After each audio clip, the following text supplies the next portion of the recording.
My brother chose the moment carefully. He always did. The chapel was quiet in that heavy, echoing way that makes every breath feel disrespectful. Rows of dark wood pews, white lilies arranged too perfectly, like grief had been scheduled in advance. The air smelled faintly of incense and old books. Our father's casket rested at the front, polished to a shine that didn't match the man I knew. He'd never cared about appearances. That had always been my brother's territory. I sat in the second row, hands folded in my lap, staring at the brass handles on the casket and reminding myself to breathe. In through the nose, out through the mouth. I hadn't cried yet, not because I didn't love my father, because grief sometimes waits until it's safe. My brother sat 2 seats away from me, legs crossed, posture relaxed, too relaxed. He'd already greeted everyone, firm handshakes, solemn nods, the practiced expression of a man who wanted to be seen as the responsible son, the successful one. He leaned toward a cousin and whispered something. She laughed quietly, then quickly covered her mouth when she realized where she was. I didn't look at him. I didn't need to. I knew that laugh. It was the sound of someone who thought they'd already won. The service ended without incident. The pastor spoke kindly, if vaguely. People stood, murmured condolences, patted my shoulder with soft, careful hands. "I'm sorry for your loss," they said. Every time it felt like a sentence with no subject. My brother waited. He always waited. It wasn't until we were outside, near the stone steps of the chapel, when the crowd had thinned just enough to give him an audience, but not enough to let me escape, that he spoke. "Funny, isn't it?" I turned slowly. "What is?" I asked. He smiled, not cruelly, casually, like he was commenting on the weather. "How Dad spent his whole life propping you up, and you still ended up like this." The words hit harder than I expected, not because they were new, because of where we were. My mother gasped softly from behind me. An aunt froze mid-step. A few people nearby went quiet, pretending not to listen while hanging on to every word. I felt heat rise in my chest. "This isn't the time," I said quietly. "Oh, relax," he replied. "It's just the truth." The truth. That word had always belonged to him, or so he thought. He gestured vaguely at me. "I mean, look at you, still drifting, no real career, no house, no legacy." Legacy? At our father's funeral? I clenched my jaw. "You're really doing this now?" I asked. He shrugged. "When else? Dad's gone. Might as well stop pretending." My hands shook slightly, but I kept my voice steady. "Today isn't about you." He laughed, a soft, superior laugh. "Everything is about results," he said, "and you've never had any." There it was. Failure. He didn't use the word outright. He didn't need to. He'd been calling me that my whole life.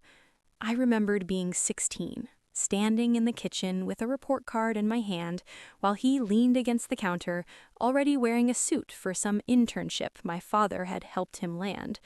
"Straight A's don't mean anything if you don't know how to win," he'd said back then. My father had told him to leave me alone. He never listened. Now, standing outside that chapel, he leaned closer.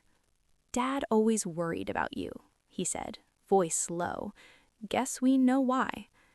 Something in me snapped. Not loudly, not dramatically. Just enough. "He was proud of me," I said. My brother smiled wider. "Sure, in that way parents lie to themselves." A murmur spread through the small cluster of relatives nearby. My mother's face had gone pale. "That's enough," she whispered. My brother ignored her. "I just hope," he continued, "that you don't expect anything now that he's gone, because, let's be honest, you didn't exactly build something worth inheriting." That was the moment, the exact moment, when I realized he wasn't grieving, he was performing. and he wanted me to shrink the way I always had. The lawyer cleared his throat behind us. "Excuse me," he said politely. "If everyone could please make their way to the conference room, we'll be reading the will shortly." My brother straightened instantly, like a switch had been flipped. "Of course," he said warmly. "Thank you." He turned back to me one last time. "No hard feelings," he said, patting my arm. "This part should be interesting for you." Interesting. I followed the others into the room, my heart pounding now, not with fear, but something else. Anticipation. The conference room was small and windowless, with a long table and too many chairs. People took seats quietly. The lawyer arranged his papers carefully, methodically. My brother chose the seat closest to the head of the table. Of course he did. I sat near the end. I didn't mind.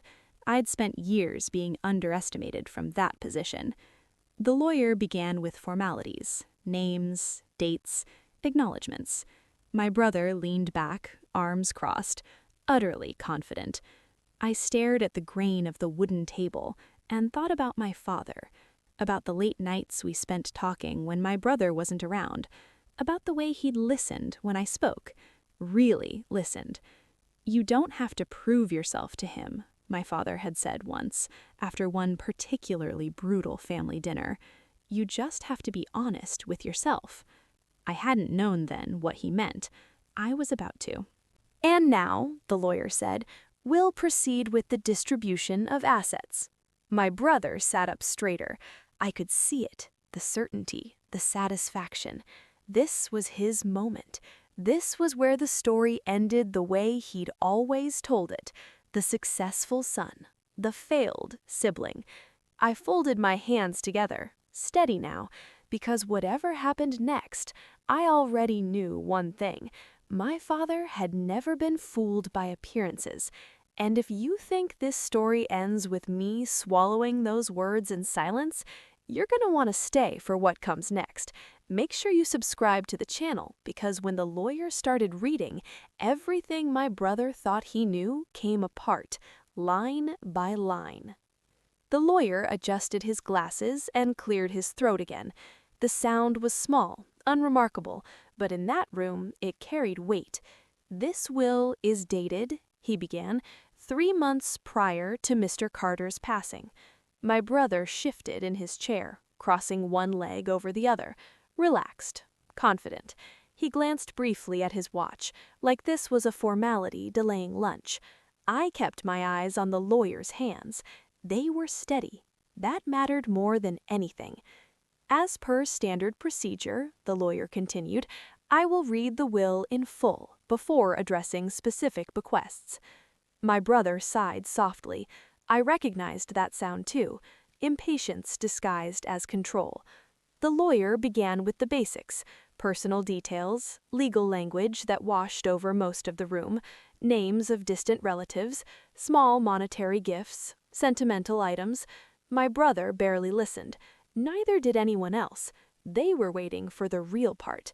"So was Dad," my brother muttered under his breath, just loud enough for me to hear. I didn't respond. The lawyer's voice continued, calm and measured. "To my sister Margaret I leave my watch collection. To an old friend a modest sum.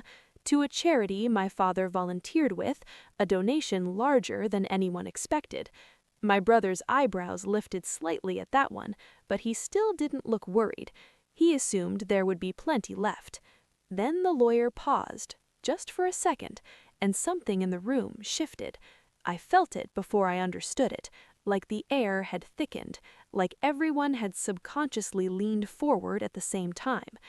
"And now," the lawyer said, "I will address the remaining estate." My brother straightened fully now, hands clasped together, expression composed but alert. I could hear my own heartbeat in my ears. "The remainder of my assets," the lawyer read, "including but not limited to my primary residence, financial accounts, investments, and business interests." Business interests? My brother glanced up sharply. I didn't.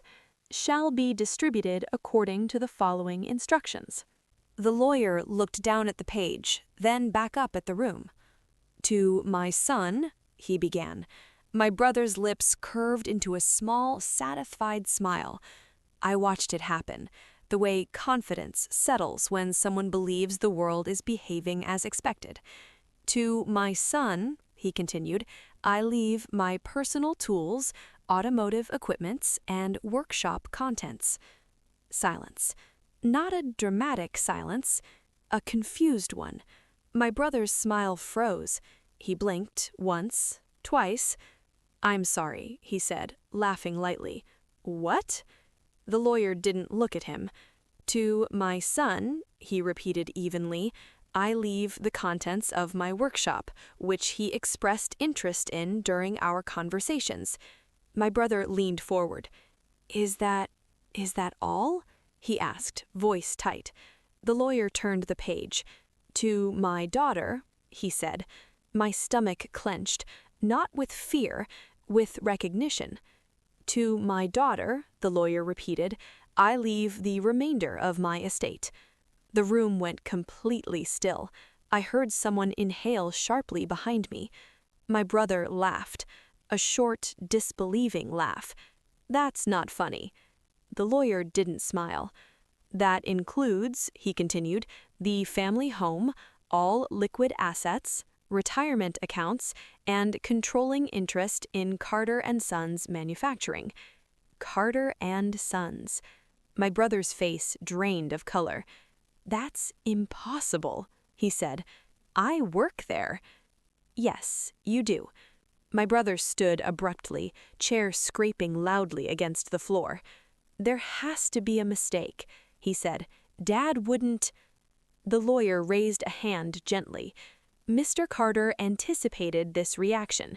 He left an additional letter to be read aloud. My brother's mouth opened, closed. My mother pressed a hand to her chest. The lawyer unfolded a separate piece of paper. "I am of sound mind, and I make these decisions intentionally." My brother shook his head. He was confused at the end.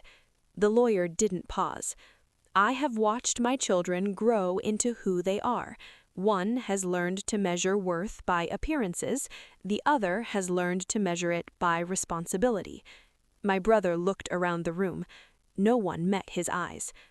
"I leave my estate to the child who showed up when no one was watching," the lawyer read, "who listened more than they spoke, who carried weight without needing applause." My throat tightened. The lawyer continued. "This is not punishment," my father's words said.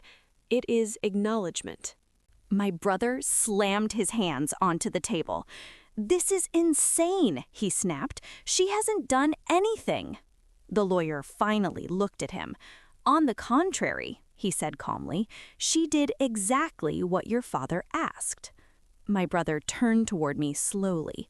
"What did you do?" he demanded. I met his gaze. "I stayed," I said. He scoffed. "Stayed where?" "With him," I replied. "When he was sick, when he was tired, when he didn't need a performance." "That doesn't earn you everything," my brother snapped.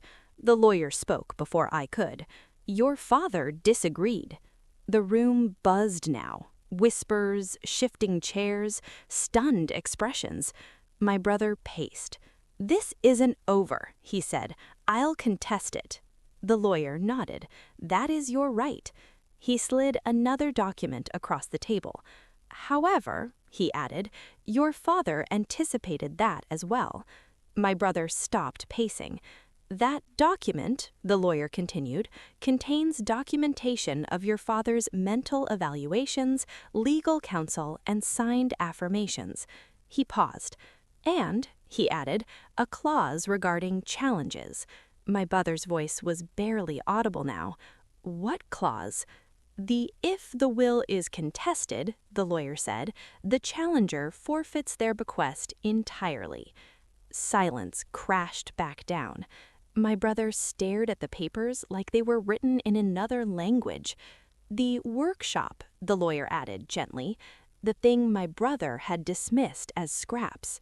He sat down slowly. The confidence was gone now. stripped clean. The lawyer folded the letter carefully. "That concludes the reading," he said. People began to stand, murmuring in low voices. No one looked at my brother, not with pity, with something worse, understanding. My mother turned toward me, tears streaming down her face. "He really knew," she whispered. I nodded. He did. My brother stayed seated, staring at the table. As people filed out, he finally spoke again. "You think this makes you better than me?" he said quietly. I paused, then turned back. "No," I replied. "It means Dad saw us clearly." I walked out of the room without looking back. And if you think that was the end of it, if you think my brother accepted it quietly, you don't know what happens when someone who built their identity on superiority suddenly loses the story. Because the next thing he did was try to destroy me. And this time, he didn't wait for permission. My brother didn't speak to me for 3 days after the will was read. Not a text, not a call, not even a passive-aggressive message relayed through someone else. That silence told me everything. He wasn't grieving, he was planning. I found out the first crack in his composure from my mother. She called me late in the evening, voice tight, breath uneven. "He's saying things," she whispered. "What kind of things?" I asked, though I already knew. "He says you manipulated Dad," she said, "that you turned him against him." I closed my eyes. "Of course he did." "That you isolated him," she continued. "That you controlled his medications, that you pressured him into changing the will." Each accusation landed like a calculated strike, not emotional, strategic.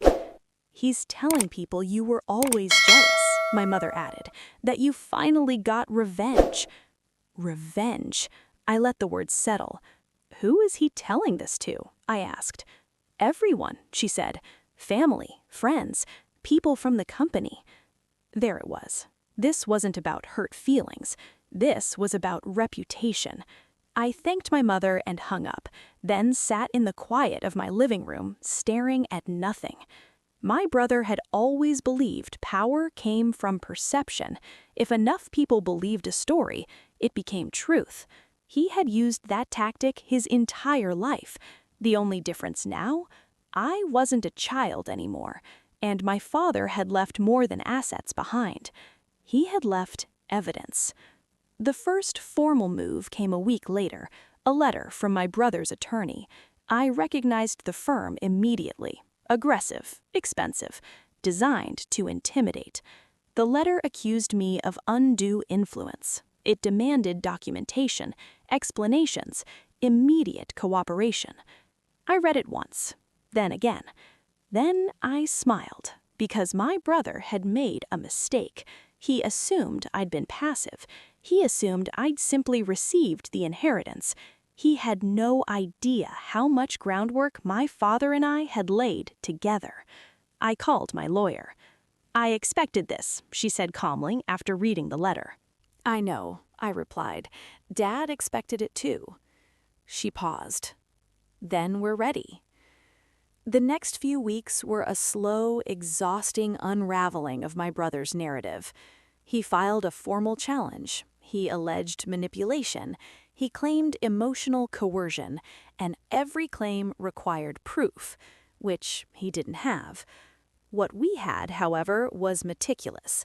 Medical records showing my father was mentally sound, signed affidavits from his physician, emails and messages documenting my brother's absence, calendars showing who attended appointments, financial records showing who managed what and who didn't. My father had prepared for this, not out of spite, out of realism. The depositions were where the cracks became visible. My brother sat across from me in a sterile conference room, suit immaculate, expression rehearsed. He looked confident at first, until the questions started. "How often did you visit your father in the final year of his life?" He hesitated. "Once a month," he said. The records said otherwise. Isn't it true, the attorney continued, that there were periods of 3 to 4 months where you had no contact? He shifted. I was busy. With what? She asked. He glanced at his lawyer. Business. Which business? She pressed. Silence. Then there was me. How often did you see your father? The attorney asked. Almost every day, I replied. Why? Because he asked me to. My brother scoffed under his breath. The attorney turned toward him. Did he ask you? My brother didn't answer. The question hung there, heavy and undeniable. But the real turning point came when the attorney produced my father's journal. Not something I'd ever mentioned publicly, not something my brother knew existed. My father had written in it regularly after his diagnosis, short entries, observations, thoughts. The attorney read one aloud.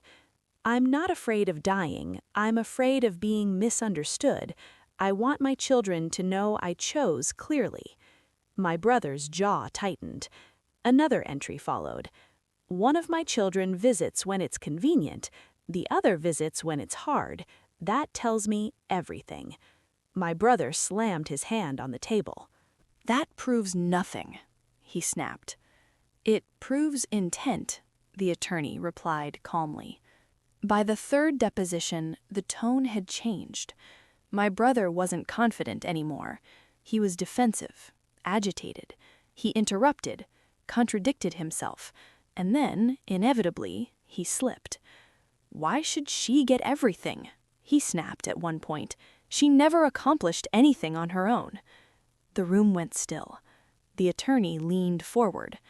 Mr. Carter, she said evenly, this isn't about accomplishment. It's about your father's wishes. My brother laughed bitterly. She played the part, that's all. The attorney nodded. And what part did you play? He didn't answer, because there was no answer that didn't expose him. Outside the legal process, the personal attacks intensified. Anonymous messages appeared online. Old photos resurfaced, framed to imply things that weren't true.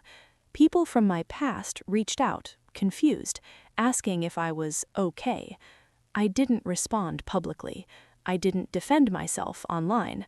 I didn't explain, because I didn't need to. Truth doesn't need volume. It needs time, and time was on my side. The breaking point came during mediation. My brother arrived late. He looked exhausted, thinner, frayed. He didn't meet my eyes. His lawyer spoke first. We're prepared to discuss a settlement, he said. My lawyer glanced at me. I nodded. What are the terms? She asked. My brother finally looked up. I want the house, he said, and a portion of the company. I stared at him. That's not a settlement, I said calmly. That's denial. He clenched his fists. You don't need all of it. I leaned forward slightly. This was never about need. It was about trust. He scoffed. You think Dad trusted you more? Yes, I replied, because he did. Silence. My brother swallowed. You think this makes you right? He said quietly. No, I answered. It makes him clear. He laughed then. Not cruelly, not confidently. Broken. He always liked you better, he muttered. I shook my head. He liked who we became. My brother's lawyer cleared his throat. If we can't reach an agreement, we proceed to court. My lawyer smiled slightly. We're prepared. My brother stared at me, searching my face for something. Guilt, doubt, weakness. He didn't find it. The mediation ended without agreement. 2 weeks later, he withdrew the challenge. Just like that. No announcement, no apology, no acknowledgement. The official reason cited was lack of sufficient evidence. Unofficially, he couldn't afford to lose what little credibility he had left.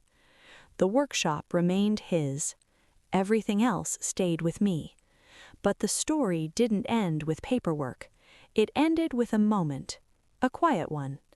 I ran into my brother months later at a grocery store. No suits, no witnesses, just fluorescent lights and normal life. He looked at me, then away, then back again. "You didn't have to take everything," he said. I met his eyes. "I didn't take anything," I replied. "I was given it." He nodded slowly. "I guess I never understood Dad," he said. I considered that. "Neither did I replied. "At first." We stood there for a moment. Then he walked away. And for the first time in my life, I didn't feel smaller after. Because my brother hadn't just lost an inheritance, he had lost the story he'd been telling himself, and I had gained something far more valuable than money. I had gained certainty. And if you think the hardest part of this story was the funeral, you're wrong. The hardest part was realizing that being underestimated hurts far less than being unseen. And in the final part of this story, you'll understand exactly why my father did what he did, not as punishment, but as protection. The house didn't feel like mine at first. That surprised me. I'd been inside it 100 times growing up, running through the hallway as a kid, sitting at the kitchen table doing homework, leaning against the doorframe while my father fixed things that didn't really need fixing. But when the keys were officially handed to me, when the papers were signed and the house became legally mine, it felt unfamiliar. Not cold, heavy, like a place carrying memories that were finally allowed to settle. I walked through it alone that first evening. No boxes yet, no plans, just me and the quiet. My brother hadn't stepped foot inside since the funeral, not to collect anything, not to argue, not to say goodbye to the walls that had raised us both. That absence said more than any lawsuit ever could. In the study, my father's chair still sat near the window, the same chair he'd insisted was just fine, even when the cushion had worn thin. I ran my fingers along the armrest and noticed something tucked between the books on the shelf. A slim, unmarked envelope. My name written on it. Not formally, not legally, just mine. I sat down slowly and opened it. Inside was another letter, different from the one the lawyer had read, less composed, more personal. "If you're reading this here," it began, "then things happened the way I thought they might." I swallowed. "I didn't leave you everything because you needed it," the letter continued. "I left it to you because you understand weight." I exhaled slowly. "You know what it means to carry something quietly, to show up when it's inconvenient, to do what's right without needing to be seen doing it." I thought about the nights I'd sat beside his bed, listening to him talk about nothing and everything, the way he'd ask about my thoughts, not my accomplishments, the way he'd watch the door whenever my brother said he might stop by. "Your brother has strengths," the letter said, "but he confuses attention with presence. He thinks love is proven through performance." That sentence hurt more than I expected. "I know this will hurt him," my father continued, "and I regret that. But I also know that giving him what he expects would only confirm the wrong lesson." I closed my eyes. "This isn't about fairness," the letter said. "It's about responsibility." I folded the letter carefully and sat there for a long time, letting the quiet settle around me. That was the moment I fully understood something. My father hadn't chosen me because I was the better child. He'd chosen me because I was the steadier one. The weeks that followed were filled with logistics, meetings with accountants, conversations with board members from the company, documents that needed signatures, approvals, decisions. Carter & Sons manufacturing was bigger than I'd realized, not flashy, not trendy, solid, profitable, and quietly dependent on systems my father had built over decades. I didn't rush changes. I didn't rebrand. I listened. The senior managers were cautious at first, curious, respectful in that measured way people are when they're trying to figure out if you belong. One of them, a man who'd worked with my father for over 20 years, sat across from me during our first meeting. "He trusted you," he said plainly. Yes, I replied. That counts for something here. I hope so, I said. He nodded. It does. Word spread quickly, not about the money, about the fact that I didn't storm in pretending to be something I wasn't, that I asked questions before making demands, that I didn't need to remind anyone whose name was on the documents. Slowly, resistance softened into something else, confidence. Outside of work, things were quieter. My brother stopped calling family members to vent. The gossip dried up. People adjusted to the new reality with varying degrees of grace. Some reached out to me with apologies. Others avoided me entirely. I accepted both. My mother struggled the most.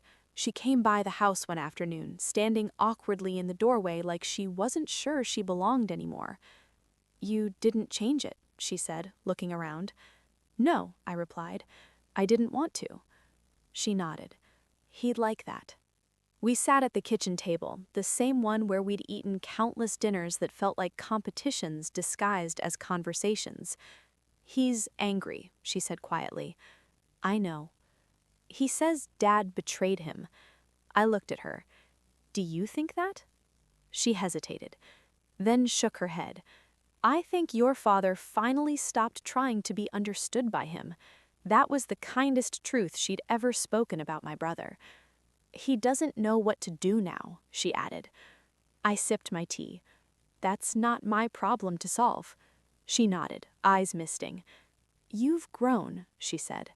I always was, I replied gently. I just stopped hiding it.